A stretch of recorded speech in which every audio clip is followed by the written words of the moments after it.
नमस्कार दोस्तों, राधे राधे, जय श्री कृष्ण। आज मैं आपको चिड़ा चिड़ी की कहानी सुनाने जा रही हूँ। एक बार की बात है, 4 चिड़िया थी। वो चारों ही कार्तिक का स्नान करती थीं। पड़वा के दिन उन्होंने सोचा कि खिचड़ी बनाते हैं। सभी ने मिलकर घी, चावल तथा दाल का जुगाड़ किया और खिचड़ी बनाई। सब ने सोचा कि पहले नहा कर आते हैं, फिर खिचड़ी खाते हैं।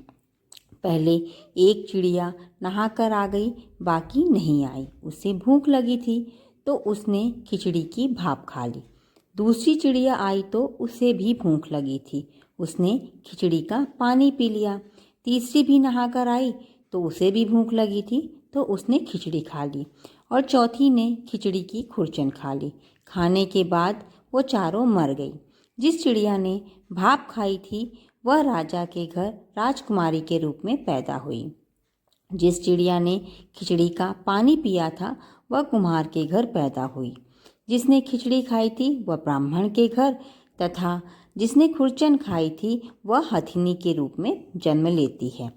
कुम्हार की लड़की राजा के यहाँ दासी बन गई, ब्राह्मण की लड़की राजकुमारी की सहेली बनी और हथिनी भी राजा के घर आ गई।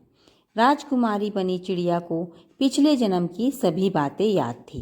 राजकुमारी का विवाह हुआ तो उसने राजा से कहा कि मैं अपने साथ इस दासी और अपनी सहेली को भी अपने ससुराल ले जाऊंगी।